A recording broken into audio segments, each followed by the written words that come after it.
Assalamualaikum warahmatullahi wabarakatuh. Berjumpa lagi dalam sesi PTPR Sains kita pada hari ini. Selamat tengah hari semua.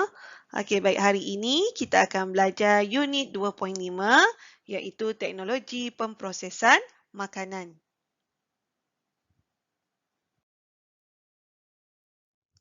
Okey, teknologi pemprosesan makanan menurut pakar nutrisi, makanan mentah yang segar lebih baik untuk dimakan kerana makanan ini lebih sihat untuk badan. Walau bagaimanapun, bukan semua bahan makanan mentah boleh dimakan dalam keadaan segar. Oleh itu, kebanyakan bahan makanan mentah diubah kepada bentuk lain melalui teknologi pemprosesan makanan, iaitu topik yang kita akan pelajari pada hari ini. Makanan yang diproses, dia mempunyai ciri-ciri yang baik, iaitu yang pertama, ia akan menjadikan makanan lebih tahan lama. Yang kedua, lebih enak. Yang ketiga, menarik. Dan yang keempat, mudah untuk dicernakan.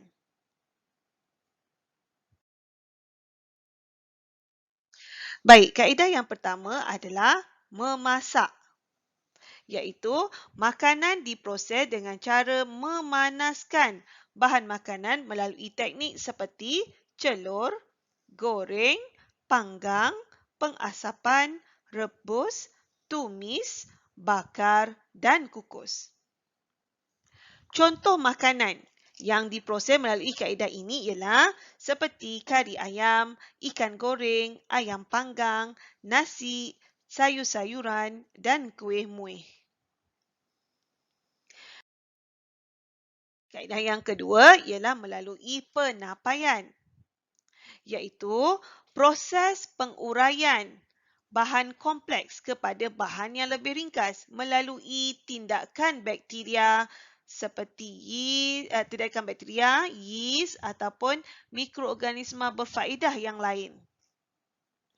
Contohnya, penapaian glukosa melalui tindakan yeast yang digunakan dalam pembuatan roti, iaitu glukosa ditambahkan dengan yeast akan menghasilkan alkohol iaitu etanol dan gas karbon dioksida. Gas karbon dioksida inilah yang akan menyebabkan dough roti tu jadi naik. Selain daripada buat roti, dia juga boleh digunakan untuk buat kek. Okey, kenapa kita gunakan yeast? Kerana yeast mengandungi enzim zymase yang akan menguraikan glukosa kepada alkohol dan gas karbon dioksida. Contoh produk makanan yang diproses melalui kaedah penapaian ialah kicap, kimchi, tempeh, yogurt dan tapai. Yang ketiga ialah melalui kaedah pendehidratan ataupun pengeringan, iaitu air disingkirkan daripada makanan melalui pendehidratan atau penyejatan dengan menjemur makanan di bawah cahaya matahari ataupun mengeringkan dengan menyalakan api ataupun asap dan mengeringkan di dalam ketuha. Contohnya, seperti untuk pemprosesan udang kering, sotong kering, ikan kering, buah-buahan kering seperti kurma, kismis, bijirin, cendawan dan susu tepung. Pempasturan. Okey, iaitu cecair dipanaskan pada suhu di bawah takat didih cecair untuk membunuh patogen dan kemudian disejukkan dengan cepat. Patogen ini yang menyebabkan susu menjadi rosak. Jadi melalui kaedah pempasturan, patogen dibunuh. Okey, caranya ialah ada dua suhu yang boleh digunakan, tapi tempoh masa pemanasan itu berbeza. Iaitu yang pertama, iaitu makanan dipanaskan pada suhu 63 darjah Celsius selama 30 minit. Dan yang kedua, kita panaskan pada suhu 72 darjah Celsius selama 15 saat. Okey, yang ini pelajar kena hafal boleh ditanya dalam soalan peperiksaan.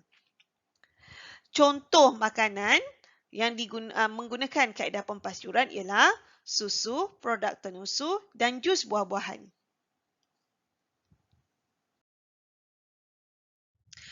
Okey, seterusnya kaedah pengetinan, iaitu makanan disimpan di dalam tin yang telah disteril. Maksud disteril ialah proses membunuh mikroorganisma yang ada pada makanan untuk menjadikan makanan lebih lama kerana mikroorganisma ini boleh merosakkan makanan. Okey, dan makanan tersebut dipanaskan pada suhu yang tinggi melebihi 115 darjah Celsius. Juga di bawah tekanan yang tinggi, bertujuan untuk membunuh mikroorganisma dan sporanya. Udara dalam tin juga dikeluarkan sebelum kita patrikan tin tersebut. Fungsinya kerana udara juga mengandungi mikroorganisma. Kemudian tin ini dipanaskan semula untuk membunuh sebarang mikroorganisma yang masih ada sebelum disejukkan dengan cepat. Jadi yang pertama, kita sterilkan tin. Yang kedua, kita panaskan makanan di bawah pada suhu yang tinggi dan tekanan yang tinggi. Yang ketiga, singkirkan udara daripada makanan yang telah disediakan tadi. Kemudian dipatrikan tin tersebut dan akhir sekali dipanaskan semula. Dan sebelum itu dan terakhir sekali ialah kita sejukkannya dengan cepat. So ada 6 proses dalam kaedah pengetinan.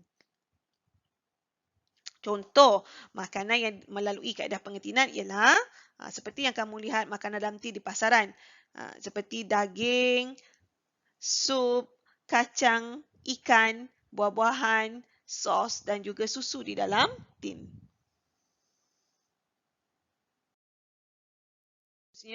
Melalui kaedah penyejuk bekuan. Makanan disimpan pada suhu 0 darjah Celsius atau lebih rendah supaya makanan dapat tahan lebih lama. Kamu kena pastikan, kamu ingat suhu-suhu yang digunakan dalam setiap kaedah yang melibatkan sama ada pemanasan ataupun penyejukan. Contohnya, daging disejuk bekukan pada suhu di antara negatif 18 hingga negatif 24 darjah Celsius, iaitu suhu yang lebih rendah daripada kosong. Pada suhu yang kurang daripada negatif 18 darjah Celsius, tindakan enzim pada mikroorganisma akan terhenti dan pertumbuhan dan pembiakan mikroorganisma akan terencat. Seperti yang cikgu beritahu sebelum ini, mikroorganisma lah yang menyebabkan makanan menjadi rosak. Jadi kita kena hapuskan mikroorganisma yang ada pada makanan. Contoh makanan adalah makanan laut, daging, ayam dan juga ikan.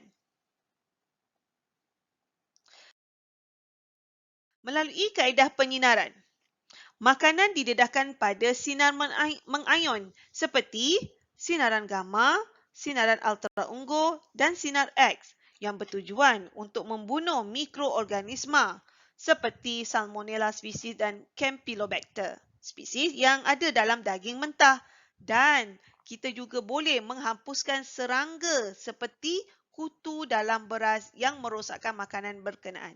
Jadi kaedah penyinaran ini selain daripada untuk membunuh mikroorganisma, ia juga boleh untuk membunuh serangga. Sinaran mengayon juga bertujuan untuk memperlahankan proses pencambahan biji benih dan menghalang pertunasan sayur-sayuran berubi dan juga menghalang pematangan buah-buahan. So, ada 5 kebaikan penggunaan kaedah penyinaran. Contoh makanan yang diproses melalui kaedah penyinaran ialah sayur-sayuran, bijirin dan juga buah-buahan. Dan juga sayur-sayuran seperti kentang, bawang, halia, iaitu makanan yang bertunas sebab dia menghalang percambahan biji benih. Melalui kaedah pembungkusan vacuum, udara disingkirkan daripada bekas atau beg plastik yang digunakan untuk membungkus makanan sebelum bungkusan itu ditutup dengan ketatnya. Kerana udara mengandungi mikroorganisma. Jadi kita sedut udara keluar daripada makanan yang telah dibungkus.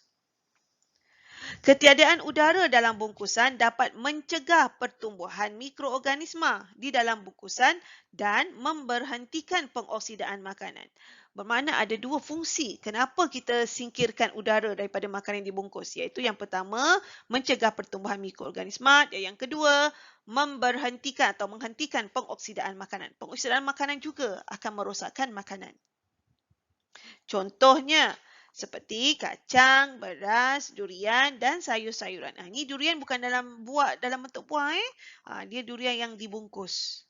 Okey.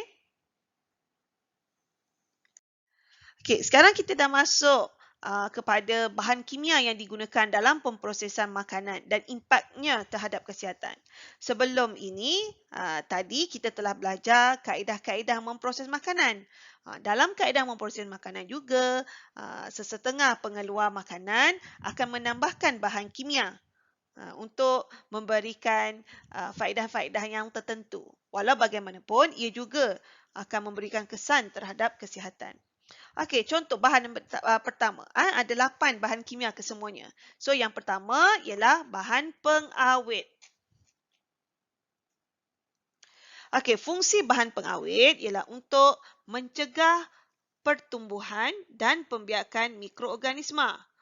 Yang kedua, mengurangkan kerosakan makanan. Dan yang ketiga, menjadikan makanan lebih tahan lama. Contoh. Okey, yang ini kamu kena hafal kerana ia boleh disoal dalam peperiksaan. Contoh-contoh bahan kimia yang merupakan bahan awet iaitu garam, gula, cuka. Yang ini adalah bahan semula jadi dan juga cuka juga ada dalam bentuk buatan manusia. Okey, natrium nitrit dan natrium nitrat, asid benzoik, asid borik dan sulfur dioksida. Biasa yang disoal dalam peperiksaan ialah tentang asid benzoik. Dia adalah contoh bahan awet.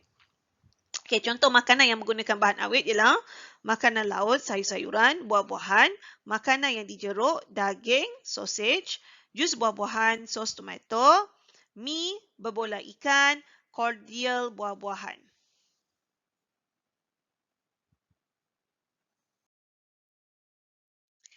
Yang kedua, iaitu pewarna. Fungsi pewarna adalah untuk menambahkan warna dalam makanan untuk menjadikan makanan tersebut lebih menarik. Seperti kanak-kanak, dia suka makanan yang berwarna-warni. Sebab itu kanak-kanak suka makanan ringan. Okey, contoh bahan pewarna adalah daun pandan yang memberikan warna hijau pada kek, ya, kunyit, warna kuning, susu, karamel, santan. Yang ini adalah semula jadi. Yang digunakan untuk membuat kuih muih, minuman, gula-gula, nasi kunyit dan aiskrim. Okey, tartrazina, buatan manusia. Digunakan untuk buat minuman ringan dan juga gula-gula. Sunset yellow, membuat cordial orange. Carmoisin, membuat cordial yang berwarna merah.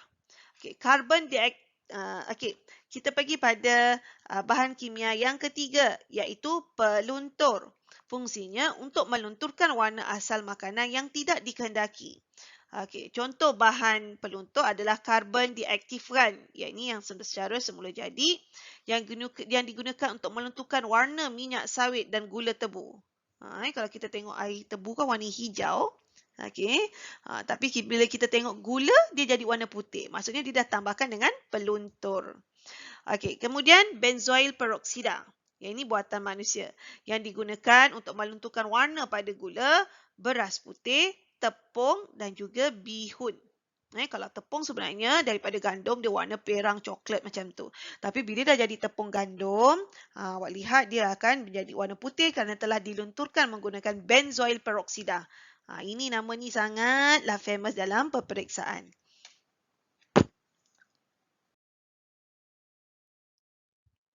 Yang keempat ialah bahan perisa. Fungsinya meningkatkan rasa makanan, menjadikan makanan lebih sedap dan wangi dan menambahkan rasa semula jadi makanan. Contoh perisa adalah gula, garam, cuka, daun pandan dan juga vanila yang digunakan untuk membuat kuih-muih, kek dan juga aiskrim.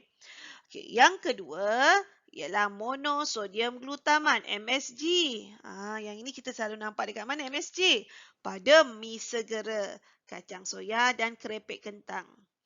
Dia memberikan rasa masin pada makanan. Contohnya macam Ajinomoto, Maggi cukup rasa ataupun yang no pasti sedap. Itu mengandungi monosodium glutamat. Okey, yang kelima, bahan kimia adalah penstabil. Fungsinya adalah untuk mencegah pemendapan butiran dalam makanan yang bentuk cecair dan membaki tekstur dan memekatkan makanan.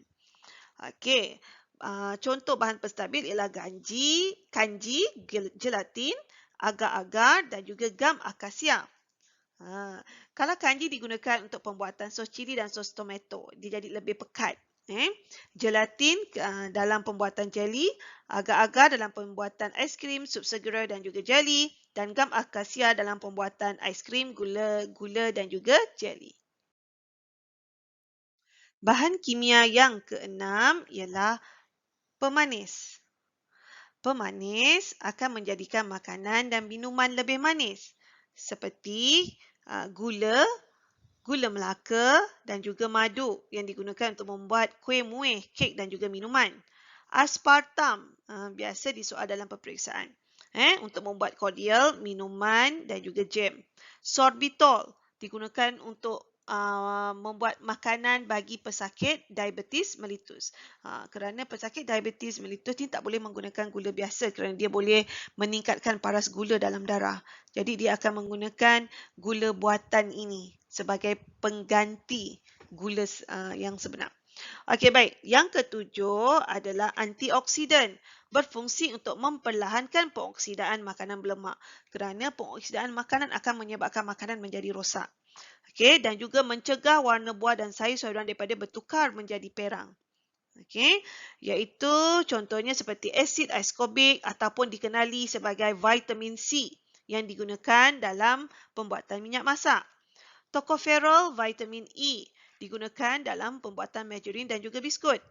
Hydroxycyanisol terbutil digunakan dalam pembuatan pil vitamin. Biasa yang disoal dalam peperiksaan adalah yang ini. Dan akhir sekali, bahan kimia yang ke-8. Seperti yang saya kata tadi, ada 8 kesemuanya bahan kimia yang digunakan dalam pemprosesan makanan. Iaitu yang ke-8 ialah pengemulsi. Fungsi untuk mengemulsikan bahan yang tidak boleh bercampur seperti lemak dan juga air. Lemak dan air dia tak akan bercampur. Okey, walaupun dalam makanan. Okey. Dan yang kedua untuk membaki kehomogenan, kestabilan dan tekstur makanan. Okay, lecithin daripada kuning telur ataupun kacang soya digunakan dalam pembuatan aiskrim dan coklat. Pektin dalam pembuatan mayonis dan puding. Asid lemak seperti monoglycerida dan juga magnesium stearate digunakan dalam pembuatan yogurt dan juga keju. Sekarang kita akan pergi kepada impak penggunaan bahan kimia ini secara berlebihan dalam pemprosesan makanan terhadap manusia. Okay, sekiranya kita konsum bahan kimia ini dalam kuantiti yang sedikit, berkemungkinan kesannya, impaknya tidaklah besar. Tapi kalau kita terlalu banyak mengambil makanan yang mengandungi bahan-bahan kimia ini, dia akan memberikan kesan. Okey. Kesan utama pengambilan makanan yang mengandungi bahan kimia ini adalah kanser. Cuba kita lihat ini. Kanser. Okey, jadi dalam peperiksaan, soalan mungkin mesti akan tanya, apakah kesan pengambilan bahan kimia ini dalam pemprosesan makanan? So, awak boleh jawab yang pertama ialah menyebabkan kanser. Okey, baik. Selain daripada kanser, ia juga boleh mengganggu sistem pencernaan manusia, menyebabkan alergi, ruam dan kegatalan kulit. So, yang ini juga kita biasa boleh kita gunakannya sebagai kesan bahan kimia terhadap kesihatan. Okey, selain itu kecacatan fetus dan juga merosakkan organ dalaman seperti hati dan juga ginjal. Okey, penggunaan pewarna pula menyebabkan kanser yang utama kemandulan, keracunan makanan, merosakkan hati dan juga ginjal. Dan kita lihat dekat sini yang banyak disebutkan adalah kanser, merosakkan hati dan juga ginjal. Kita nampak kat sini.